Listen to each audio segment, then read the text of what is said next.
এই ভিকটিমের মাকে সুদের বিনিময়ে 50,000 টাকা ধার দেয়। তো সেই ধারের টাকা আদায় করার জন্যই মাঝে মাঝে তাদের বাসায় যেত। ঘটনার দিনও তেমনি এই টাকা আদায়ের সূত্র ধরেই তিনি ওই বাসায় গিয়েছিলেন রাতের বেলা, এবং এইটা শাহপরান জানতো যে ওই দিন সে যাবে। সে প্রেক্ষিতে শাহপরান তার লোকজন সেট করে দেয়, যেরকম এই টাইমে যাবে, তোমরা যদি তাকে ধরতে চাও ধরতে পারো। এবং সে তার সেই প্ল্যান অনুযায়ী, পরিকল্পনা অনুযায়ী ওই দিন রাতে যখন ফজর আলী তার ওই ঘরের ভিতরে ভিকটিমের ঘরে প্রবেশ করে, তার কিছুক্ষণ পরেই এই শাহপরানের লোকজন ভিকটিমের ঘরে প্রবেশ করে এবং তাকে বিবস্ত্র করে ভিডিও ধারণ করে সেটা পরবর্তীতে সোশ্যাল মিডিয়ায় ছড়িয়ে দেয়। পরবর্তীতে আমরা এটা জানতে পারি, জানার পরে আমাদের একটা চৌকস অভিযানিক দল গতকাল এই শাহপরানের যে রহস্যটা সেটা আমরা জানার পর তাকে আমরা গতকাল কুমিল্লা থেকেই অ্যারেস্ট করা হয়। এই ছিল মূলত যে মব সৃষ্টি এবং সোশ্যাল মিডিয়ায় ভিডিওটাকে ভাইরাল করার পিছনে নেপথ্য কাহিনী। মূলত দুই ভাইয়ের দ্বন্দ্বকে কেন্দ্র করেই এই ঘটনাটা ঘটানো হয়েছে এবং এই মহিলাকে এই দুই ভাই দীর্ঘদিন যাবৎ উত্তপ্ত করে আসছিল। সেটাই ছিল মূলত ঘটনা। এটার এই লক্ষ্য আপনারা অলরেডি জানেন যে ধর্ষক সহকারে 4 জন উত্তক্তকারী, 4 জন মবের সদস্য এবং যে প্রধান পরিকল্পনাকারী গতকাল আমরা তাকে অ্যারেস্ট করেছি। সো আপনাদের যদি কোনো পয়েন্ট থাকে আপনারা করতে পারেন।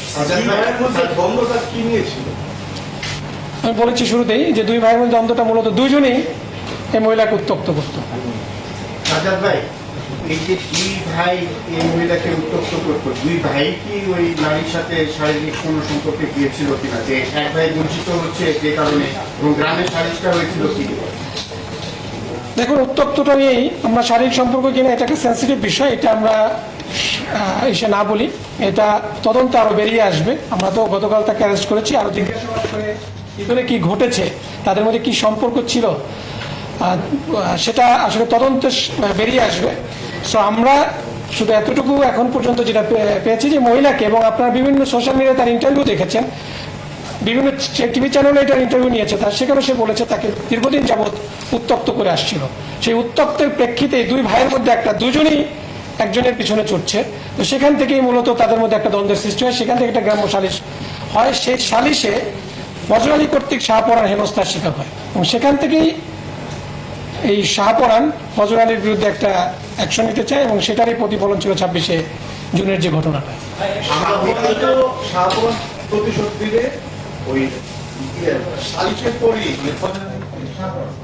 সালিশের পরেই সেটা ডিসিশন নিয়েছে, তার প্ল্যানিংটা কি ছিল, কিভাবে করবে, এবং এই যে মব সৃষ্টি, ভিডিও করা, ভাইরাল করা, সবকিছু প্ল্যানিংটা কিভাবে করছে? দেখুন, ওই যে 50,000 টাকা ধার দিয়েছে ভিকটিমের মাকে, সেই ধারের টাকা নেওয়ার জন্য মাঝে মাঝেই, এটা হচ্ছে সুদের বিনিময়ে দেয়া, মাঝে মাঝে সুদের বিনিময়ে সাপ্তাহিক বা মাসিক হিসাবে কিছু টাকা দিবে, সেই টাকা আদায় করার জন্যই মাঝে মাঝে ফজর আলী তার বাসায়। এটা শাহপরান জানত। সেই পরিকল্পনা অনুযায়ী 26শে জুন যখন সে জানতে পেরেছে যে ফজর আলী আজকে যেতে পারে সেই বাসায়, সে অনুযায়ী সে মক্কা প্ল্যান করে একটা গ্রুপ অফ পিপলকে শেয়ার করছে এবং এটা নিয়ে এসে একটা মেসেজ, সেই মেসেজটা আমাদের কাছে আছে ইমোর মাধ্যমে, যে একজনকে এখানে আরেকজন, আমরা স্বার্থে বলছি না, সে এখন অ্যারেস্টেড হয় না, আমরা তার বিরুদ্ধে কাজ করছি না, আমরা বলছি না, তাকে একটা মেসেজ দিয়েছে, সেই মেসেজের স্ক্রিনশট আমাদের কাছে আছে। মূলত শাহপরান জানতো যে তার ভাই যাবে, বিভিন্ন কারণেই যায়, এট দ্য সেম টাইম তার সাথে ওই মহিলার সাথে উত্তপ্ত করে আসছিল। সেইভাবেই শাহপরান ফজর আলীকে এই হেনস্থা করানোর জন্য এই পরিকল্পনা 26শে জুন করেছিল। একটা বিষয় একটু জানতে চাই যে ফজর আলী তো আগে বিগত আপনি জেনেছি, এরপরে সে শাহপরানের উপর রাজনৈতিক পদদর্শ ছিল কিনা, এবং এরপরে আসলে রাজনৈতিকভাবে কোনো দেখুন, অপরাধ তো অপরাধী, সে রাজনৈতিক আর নর্মাল কোন কি কাজ করেছিল, আমরা রাজনৈতিক প্রেক্ষাপটটা নিয়ে শাহপরানের বিষয়টা আমরা শুনেছি। ফজর আলীর বিষয়টা, শাহপরানের বিষয়টা এখন পর্যন্ত এরকমই হয় না, সে একটা নর্মাল সিএনজি চালক ছিল, অটোরিক্সা চালক ছিল, এরকম আমাদের কাছে তথ্য রয়েছে, আর তার সাথে রাজনৈতিক সংশ্লিষ্টতার কোনো বিষয় আমরা পাইনি। তারপর আমি বলবো যে এটা অপরাধ অপরাধের সাথে যে কোনো রাজনীতির কোনো এখানে প্রাধান্য পেতে পারে না। সেটা কারা করেছে সেটা আমাদের দেখার বিষয় না, আমাদের দেখার বিষয়টা হচ্ছে অপরাধ এবং অপরাধ। এই দুজনকে ইমোতে কি মেসেজ দেওয়া হয়েছিল এবং এর মাধ্যমে এখন কতজনকে জড়ো করার পরিকল্পনা তাদের ছিল? ইমোতে যে মেসেজটা দিয়েছিল সেটা হচ্ছে যে ওই দিন যাবে, এটা শাহপরান একজনকে জানিয়েছে যে আজকে যাবে, তোমরা কি তাকে এরকম করতে চাও কি? এটা কি আপন ভাই ছিল? আপন ভাই। আচ্ছা, আমরা ভিডিওতে দেখেছি, একটা ভিডিও যেটা ভাইরাল হয়েছিল, সেটা দেখেছি আপনি ধর্ষণের কথা বলছিলেন। শুধু কি ভিডিও নাকি ধর্ষণের বিষয়টা নিশ্চিত? এটা তদন্তে বেরিয়ে আসবে। অ্যাকচুয়ালি এটা তো আমি তো এক্সপার্ট না। আপনি যে ভিডিওটা দেখেছেন সেই ভিডিওটা আমিও দেখেছি। ফজরের সাথে আমার কথা হয় না, ফজরের অলরেডি অ্যারেস্টেড। সো এইটার বিষয়ে অ্যাকচুয়ালি যে ধর্ষণ ছিল না কি পরিকল্পিত ছিল এটার বিষয়ে আসলে I am not the perfect man to answer. না, ধর্ষণ নাকি শুধু ভিডিও করে হেনস্থা করার উদ্দেশ্য? এখানে ফজরারি তার ঘরে প্রবেশ করেছে, এটাও সত্য, যেটা আমরা শুনেছি বিভিন্ন ইলেকট্রনিক প্রিন্ট মিডিয়ার মাধ্যমে। ফজরারি আগে গিয়েছে বলেই মত পরবর্তীতে ঢুকে পেরেছে। ফজরারি আগে গিয়েছে, এখন তার উদ্দেশ্য কি ছিল সেটা ফজরারি এবং এই ভিক্টিমই জানে। এবং মত গিয়েছে, পরবর্তীতে মত ধরেছে, আমরা পরবর্তীতে যে দেখেছি। প্রতিবাদ এটাকে যেভাবে করে একজন নারীকে পুরো একটা ভিডিও সোশ্যাল মিডিয়া বা সমাজে ছেড়ে দেওয়া, এটা তো কোনোভাবেই কাম্য হতে পারে না, গ্রহণযোগ্য হতে পারে না। ধর্ষণের বিষয়টি তদন্ত সাপেক্ষ। তদন্ত সাপেক্ষ অবশ্যই। শাহপরান যে মত সৃষ্টি করলো, তাদেরকে নিয়ে গেল, তাদের এখানে ইন্টারেস্টটা কি ছিল, কিংবা তাদের কি বলেছিল এই শাহপরান?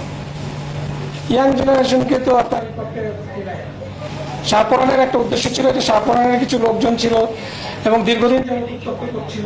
শাহপরান পারিবারিকভাবেও তার ভাই বোনদের সাথে তার সম্পর্ক ভালো ছিল না, তার বাবা মার সাথে তার সম্পর্ক ভালো না। শাহপরানের অর্থনৈতিক অবস্থা একটু দুর্বল, এটা সে নিজেই বলেছে প্রাথমিক জিজ্ঞাসাবাদে। সেই হিসেবে তার পরিবার থেকেও শাহপরান ফজর আলী থেকে একটু ডিস্টেন্ট হয়ে গিয়েছিল।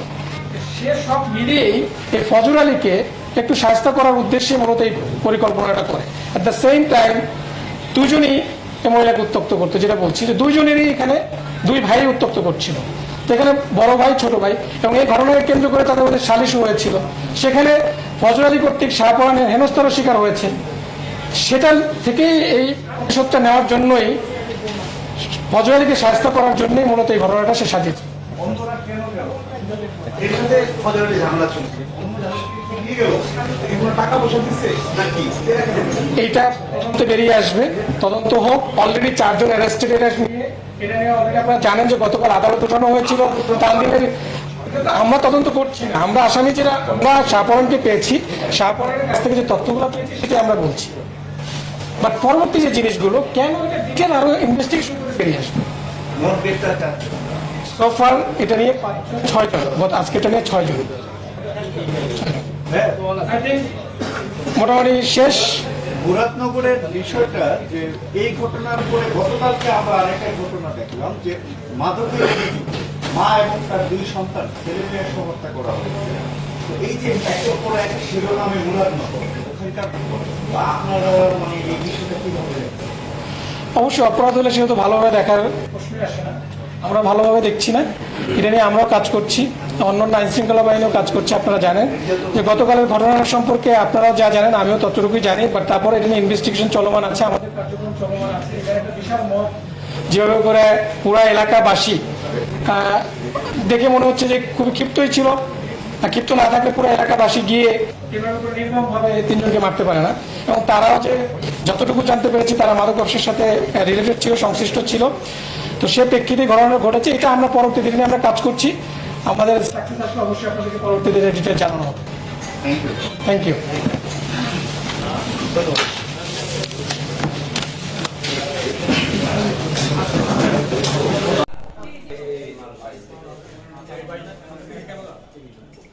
সব মোবাইল ঢুকে